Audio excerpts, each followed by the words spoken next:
Y volvemos a nuestro país para hablar del aumento de la nafta, básicamente porque a partir del 1 de junio aumenta el impuesto de transferencia a los combustibles, el impuesto al combustible. ¿El impacto llega al surtidor? Y todo hace suponer que sí. Bueno, venía retrasado, según parece, el año pasado no se cumplieron las metas, ¿no?, de este impuesto y es por eso que ahora se acumulan. Estamos con Guillermo Poch, que es tributarista, para que nos ayude a entender. Uno lo que entiende es que cuando va al surtidor, si utilizas la misma cantidad de plata, cargas menos cantidad de nafta, pero esto tiene una explicación, ¿no? Este tributo en particular, digo. Totalmente, estos tipos de gravámenes son impuestos a los consumos, o sea, quien lo termina pagando es quien está arriba del auto y queda incluido en la parte del precio, o sea, eso es elocuente. Ahora lo que surgió en el boletín oficial del día de la fecha es de alguna manera un incremento de 10 pesos por litro por nafta y 8 pesos en el gasoil. Está por debajo de lo que tendría que haber sido la actualización. El propio decreto establece de que es paulatino ese ingreso, ese aumento del impuesto. Y lo que se está estableciendo de alguna manera es que después del 1 de julio en adelante haya una nueva actualización. Esto va a tener un impacto entre un 4 y un 5% en el valor final de las naftas y vamos a ver después en julio cómo terminaría actualizándose. Guillermo, lo que está señalando es que más allá del incremento que se viene ahora, luego estos aumentos se repetirían cada ¿cuántos meses? ¿Mensualmente por inflación? ¿Trimestralmente? ¿Cómo serían esos aumentos? Sería un ajuste trimestral por inflación y como bien decía Alejandro, estamos también en parte corrigiendo lo que no se actualizó el año pasado, como que se está escalonando, porque esto hay que tener presente de que también tiene una incidencia en lo que es la inflación y de alguna manera en lo que viene a ser el bolsillo de la gente, entonces se está recomponiendo ese precio que tenía el costo tributario. ¿Cómo se suplía? ¿Con subsidios? Con subsidios y de alguna manera, Alejandro, se estaba buscando que no impacte directamente en el valor de las naftas, porque esto va directamente a precios, un impuesto que va directamente a precios. Podría, de alguna manera, todo el sistema de producción y de comercialización absorberlo, pero son impuestos que están más pensados para trasladarse, como se dice habitualmente en el ámbito tributario. Y teniendo en cuenta que se traslada finalmente este impuesto, ¿no?, para tenerlo en cuenta en función de lo que implica el valor de aquí en más, ¿estaríamos hablando de un aumento anual de cuánto? Porque el petróleo en el mundo sigue aumentando o baja el valor. Es la pregunta que siempre nos hacemos. Aumenta la nafta, pero el valor del petróleo del barril baja. ¿Cómo se entiende? Bueno, ahí hay cuestiones que exceden a lo mío, que a lo tuyo, que es lo tributario, claro. Tributario, sí, lo que de alguna manera estamos haciendo es corrigiendo a nivel impositivo un impuesto que debiera ser más caro. O sea, tendría que ser más caro porque faltó actualizarse.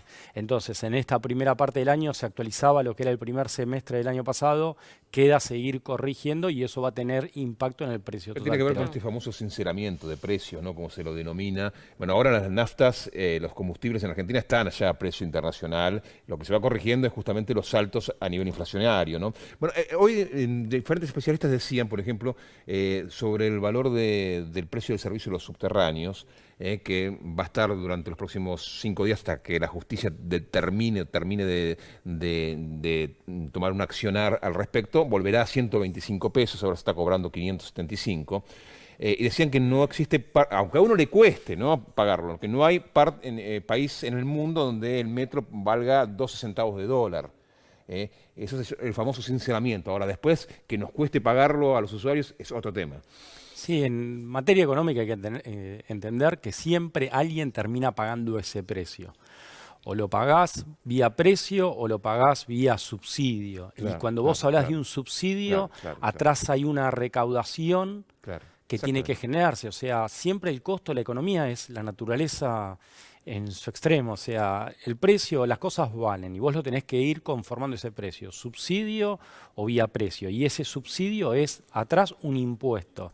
Entonces, de alguna manera, cuando vos hablás de un sinceramiento... inflaciones, ¿no? Inflación es también que después la gente defina si quiere pagar metro, subte o prefiere ir en colectivo, que define la persona. Cuando vos estás aplicando Lo que un pasa es que subsidio... con esos valores es complicado.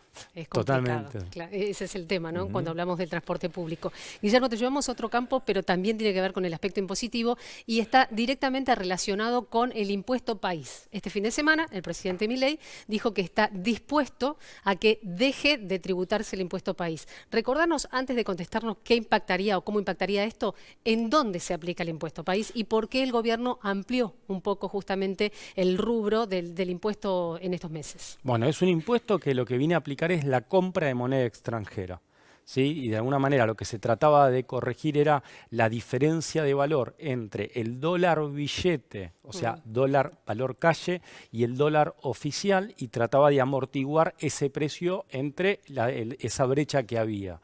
Si hoy o pasado mañana no existiese ese desdoblamiento de precios, si fuese un dólar libre, el impuesto país tendría que automáticamente dejar O sea, va de la existir. mano del levantamiento del cepo. Va de la mano del cepo también, si vos estás en una posibilidad Unificación, ¿no? Claro, Unificación de las divisas también. unificás los valores, Claro. ya no tendría propósito el impuesto.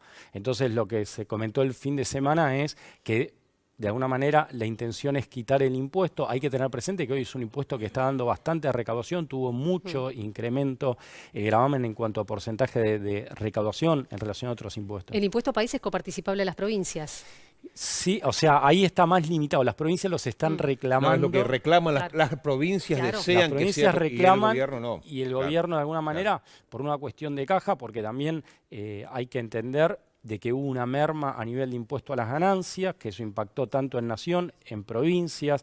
El impuesto país vino a acomodar un poco la parte de las cuentas de nación, las provincias los están reclamando. Estamos en una situación coyuntural. Vamos a ver qué Ahora, pasa. Guillermo, ya es prácticamente, más allá que hay un montón de temas que se vienen discutiendo de la ley bases, todo indicaría que salga como salga la ley, con las modificaciones, el impuesto a las ganancias va a estar incluida dentro de las mismas. ¿Cómo imaginás porque según algunas proyecciones, más allá, se amplía bastante la brecha entre el inicio del pago del tributo, que antes se arrancaba prácticamente pagando el máximo, que era el 35%, ahora arranca bastante por debajo. ¿Qué se va a pagar? ¿La diferencia o se arranca pagando sobre el total del sueldo ese 5%?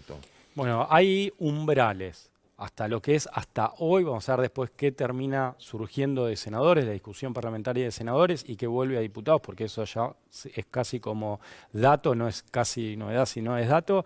Lo que se está hablando es una persona soltera, sin cargas de familia, a partir de 1.800.000 pesos empezaría a pagar aproximadamente un impuesto de 5.000 pesos.